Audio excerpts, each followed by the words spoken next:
Pat Riley has finally woken up from his 3,000-year slumber and has made a trade for Giannis Antetokounmpo. The full trade will be as follows. Let me make sure I get this right. Giannis and Bobby Portis traded for Tyler Hero, Kel'el Ware, Jamie Jaquez Jr., Kasparis Jackekunis, 3 first-round picks, 1 pick swap, and 1 second-round pick. All right, let's get into this.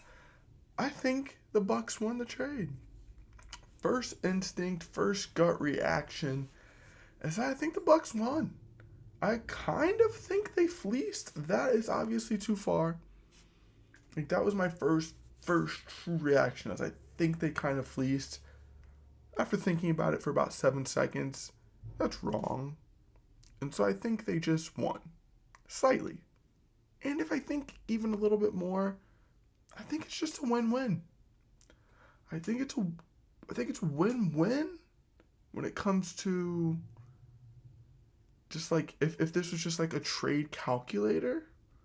You know what I mean? But I think it's a clear win for the Bucks and the direction that they're heading, and I think it's a clear loss for the Heat and the way that they're moving and the direction that they're heading.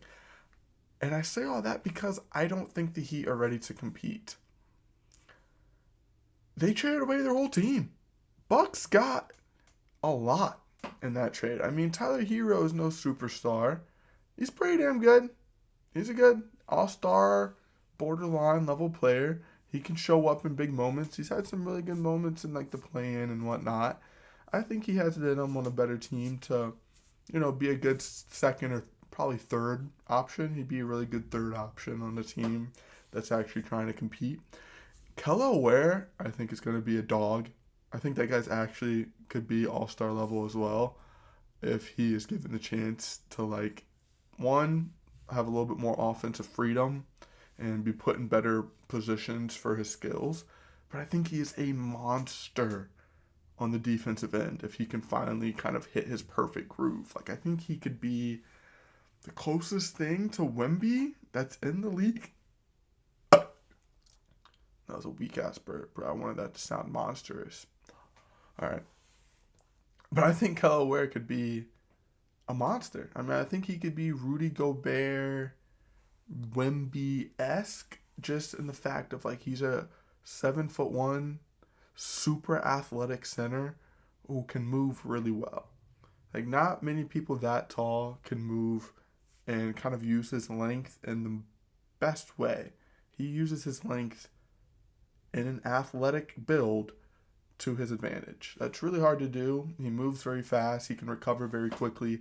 I think he could be a defensive second team all-pro. Not all-pro. Second all-defensive team. That's what I was going for. Holy, it's late. All right, it's 3 a.m. My brain is melted clearly. I'm slurring and blurring all over these words. Let me keep going. Jamie Jaquez Jr., I think he's a respectable player as well. He's pretty damn good. He's a nice role player that you would want on your team. 6-man consideration after seeing what Keldon Johnson did in the playoffs, and I know you're not supposed to use the playoffs against them. I still think even without that, Jamie should have won 6-man of the year. Each time he came in off the court, you're like he was better than 1 or 2 of the starters that were on the court, but they just liked him so much in that role that they kept him as a 6-man. I think if he was on a lot of different teams, he'd be starting. And I think he'll be starting for the Bucks if he's not traded again. But I think if anyone's going to be traded, it would be Tyler Hero, probably for some more picks or some more younger talent, even though Tyler Hero is pretty young himself. But they might flip him for another first or two, maybe another young piece and a first or something like that if he goes for that much. I don't really know what his value would be out in the open market, because he was traded for a lot here. I mean, they still had to give up 3 first on top of these players. And this, what is his name? Jackekunis? He went to U of I, and I'm pretty familiar with U of I. Live around the region. And so I'm pretty, even though I suck at saying his name, I'm pretty familiar with what he did here. He was always a pretty good talent, and I think he showed in the NBA that he has shown some flashes. He could be a pretty good pass first, assist type of point guard. He has a little bit of a burner, so he can shoot a little bit. That's a good quality role player. So I think they got three, really good starting caliber players that are young, and a player who I think is a good rotational young player who has, more upside in his bag that could be unleashed in a different situation. On top of getting 3 first-round picks, and I don't know what the second round or 2, and I don't know what the pick swap is. I don't know exactly what that is. I don't know if they're moving forward or moving back, but either way, whatever. I think they got a really good haul for what they could do. Everyone knew the Bucks were kind of handicapped and that they kind of were chained to the narrative that was already out there. Giannis wanted to leave. Everyone knew Giannis wanted to leave. And so they were kind of at a disadvantage when trying to trade just because everyone kind of knew the goods. It's hard to have leverage when everyone knows what you're trying to do. And so they were always kind of handicapped in what they're going to be able to do. That being said, the Bucks took advantage. They still came out of it as good as they could have done. I think it's a very big win for them, especially as a team now that is looking to completely rebuild. This is a great fresh start. You didn't get fleeced. You didn't absolutely screw yourself. You made sure to get young players. You made sure to stay on target. Stay with what your guys' next organizational step and philosophy is going to be. So start young, get some picks, start up that war chest, and I bet they're not done. Like I said, they might trade Hero. Maybe they trade a couple more of these other pieces too. Maybe get off of some more older pieces. I'm trying to think who else is on there. They have that Miles Turner contract, which is pretty shitty, and I think Miles Turner signed there to compete. I don't think he left and went there just to be all willy-nilly. So I'd imagine they might try to come off that contract as well, send him to a contender, get a couple more young pieces. So I like what the Bucks did. That was a win. Next, the Heat. I think the Heat lost. Just for the fact that I don't think they have enough firepower after trading away all of this to compete properly. Let me look really quick. Heat potential starting lineup: Davion Mitchell, Norman Powell, who is an unrestricted free agent at the time, so they will have to re-sign him. Andrew Wiggins, Giannis Antetokounmpo, Bam Adebayo. And then no bench. I don't want to look. You tell me who's on the bench right now. Off your head, off your dome. Let me think. Nothing. Nikola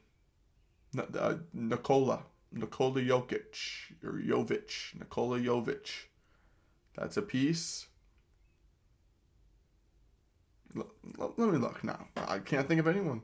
Let me know if any of these ring a bell. Simone Fontecchio. He's okay. Myron Gardner. Vladislav Golden, the guy on Michigan from 3 years ago. Not even Michigan. Maybe 2 years ago.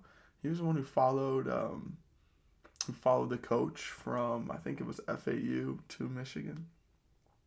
I remember him. Kashad Johnson, Trevor Keels, Pele Larson, good shooter, okay. They got Bobby Portis in the trade too. Drew Smith, Jameer Young.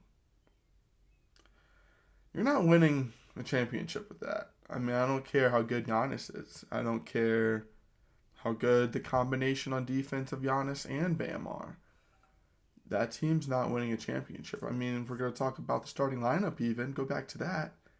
Andrew Wiggins mixed with Norman Powell, mixed with Davion Mitchell. Not enough three-point shooting.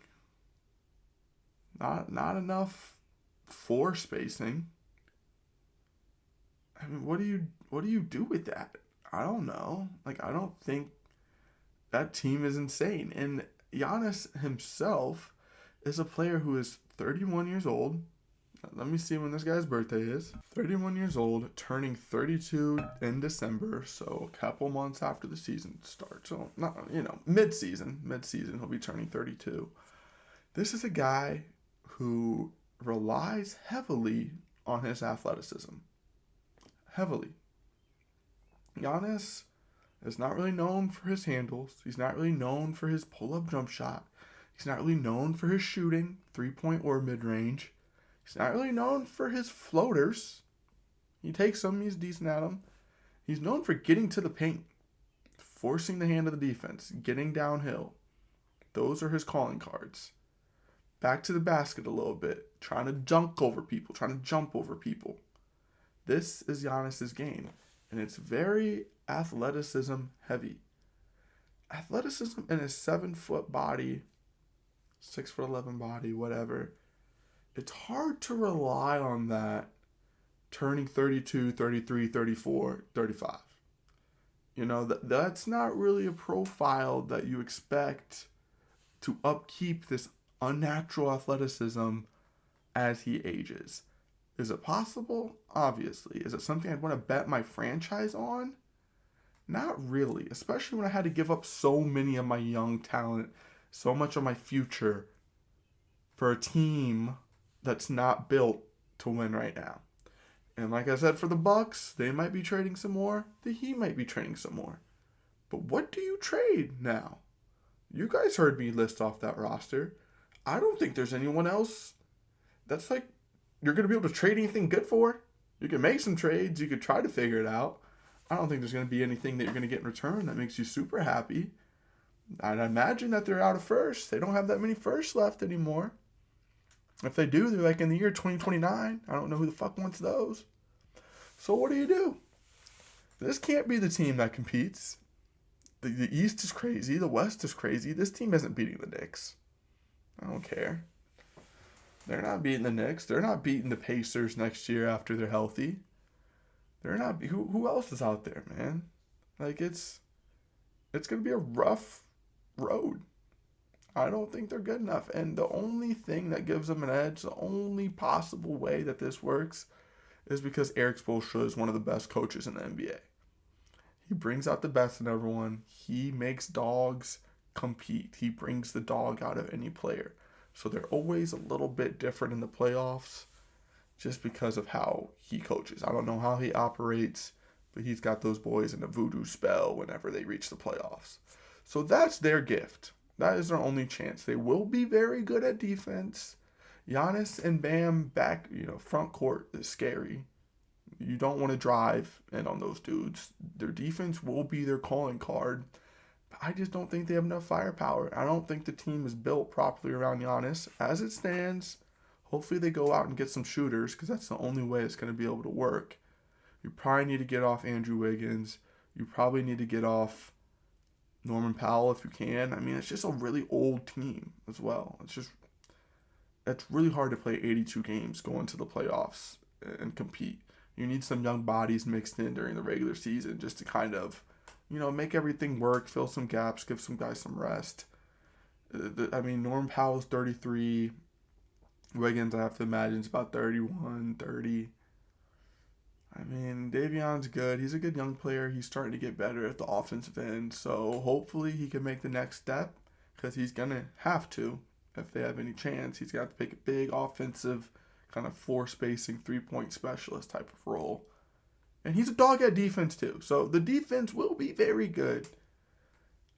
But all in all, I just don't see the team as it is competing. And so for that reason, I just think you lose. I think you gave up too much. I think you took a shot on something that it was kind of just, I feel like they broke even, if anything. They broke even and risked their entire future. I just don't think the roster's that good to offset what you gave up.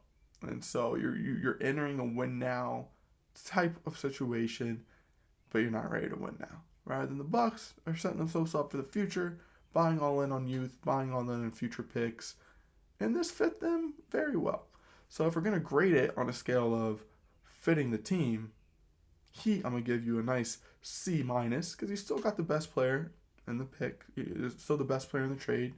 Giannis is Giannis. He still will be great right now. He's a top 5 player in the league, obviously. So like, I can't give you a D or an F. I'll give you even a normal C. All right, I'll give you just a C flat. You got Giannis to Miami. That's fun. That's cool. Pat Riley woke up. There's gonna be some more motion, some more energy in the city. You have some hope now. You know, that's fun. You'll get some more ticket sales. But the Bucks, I'm gonna give you a B plus. I'm gonna give you a B plus. That was pretty good haul. That's the best as you can do. I'm not gonna give you an A or anything because I don't think any of these players are true cornerstone types of players. You didn't get anyone back that you're like, we are building this franchise around him, which is always nice. You always kind of want one piece back that you're going, this guy's gonna be our future. We traded for you, like Tyrese Halliburton to the Pacers. After that trade, you're like, we are building around Tyrese. They didn't get any of that. We got some good guys. We got some good picks. Hopefully, that is enough that the GM can make a nice couple savvy moves, and in a couple years, you guys are like, that Giannis trade really set us up for success. So, that's a win. B plus. Hold that. All of the stupid analytical BS aside, this trade was super fun. This is fun as hell. This is this type of shit that needs to be happening in the league. We need more blockbusters. Giannis has been crying and crying and crying and crying about his Milwaukee situation. Shams has been calling this trade since about 2020. So it's fun to finally happen. This is a good time. There's going to be some more news that we can talk about now, some more BS. Hopefully some more types of trades start to occur this summer. Let me just say really quick, Julius Randle sent to the Shadow Realm to the Nets. That's funny as hell. Goodbye, your career, bro. It was a good run. He needed to be gone after that last playoff series. That dude is hard to watch. All right, off topic there. That was fun. Adios, amigos. Have fun in Miami, Giannis. Don't get too freaky on the beach. I don't know what that was, bro. What the fuck?